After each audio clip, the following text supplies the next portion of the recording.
Little Old Twins. One day the owner brought some people to see the railway. He showed them everything. They travelled in the trains and looked at stations and bridges and coaches. Yes, they would say thoughtfully, we'll take this, or no, we won't take that. They made notes in their books. Peter Sam whispered to Sir Handel, men came and did that on our old line. And then, said Sir Handel soon afterwards, it was sold, finished Peter Sam mournfully. Peter Sam didn't sing any more. He wanted to cry. The other engines were sad too. What's the matter with you all? His driver asked him one day. You look like dying ducks. We don't want to be sold, said Peter Sam miserably. Sold? The driver was surprised. Who to? To those people who came and talked about taking things. You silly little engines, laughed his driver. They're not going to buy us. They're going to take our pictures on television. And he tried to explain what that meant. Not going to be sold, not going to be sold, sang Peter Sam.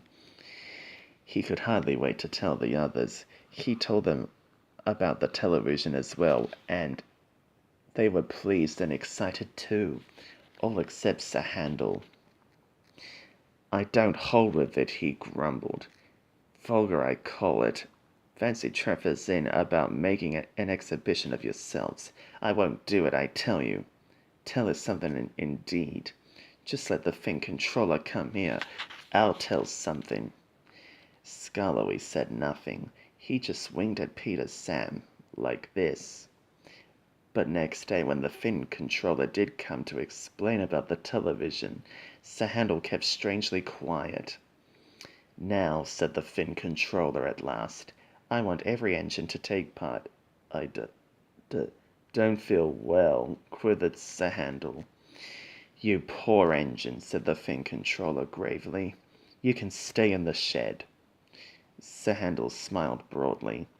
And your driver and fireman shall take you to pieces. That would make a very interesting picture, just what we need. Sir Handel's feelings were beyond words. That's that, said the Finn controller. Now, Skarloey, will you take Agus, Ruth, Lucy, Jemima, and Beatrice? Yes, please, sir. I was hoping you would let me have them. Duncan shall have a good strain, while Rusty, Mr. Hugh, and the men can show how we mend the line. Please, sir, what about me, sir? Asked Peter Sam anxiously. The Finn controller smiled. You, Peter Sam, shall pull the special television train. Oh, sir, bubbled Peter Sam and Aunt Izzy. The television men built towers for cameras beside the line.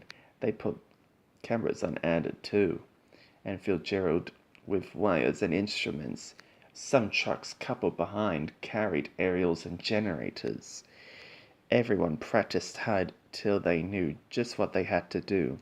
At last the time came, and the announcer gave the signal.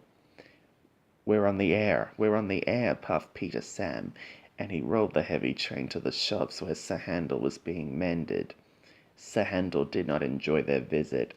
We're on the air, chanted Peter Sam. He trundled over the bridge near the middle station. Beep, beep, he whistled to Duncan. We're coming. The announcer talked to Duncan, and then they puffed over the second bridge to Quarry Siding, where Rusty, Mr. Hugh, and the men were waiting to explain about their work. Soon they have to go. Peter Sam whistled. Rusty tooted in reply, and they clattered through the tunnel, rumbled over the viaduct near the waterfall, and rolled at last into the top station. The owner climbed down. We arranged for television, he said, to let everyone see our little old engine. We are proud of him. 95 years old, and as good as new. There's nothing like him anywhere. 3 cheers for Skarloey. Peep, peep, peep, whistled Peter Sam, and everybody joined in. Skarloey smiled. I'm very glad to be home again. Thank you, sir, and all for your nice surprise. Now I'll surprise you. Listen, when I was mended in England, I found my twin. The owner stared. Is there really another engine like you? Yes, sir, chuckled Skarloey. There is. Another engine came to be mended too, called Tillelin. When the workmen saw us together, they laughed and called us their little old twins. Tillelin told me about his railway. It is a lovely one at Town in Wales. Well, sir, they mended us both and sent us home, but I often think about Tillelin. He's 95 years old too, just like me. Please go to see him, all of you, and wish him dry rails and good running from Skarloey, his little old twin.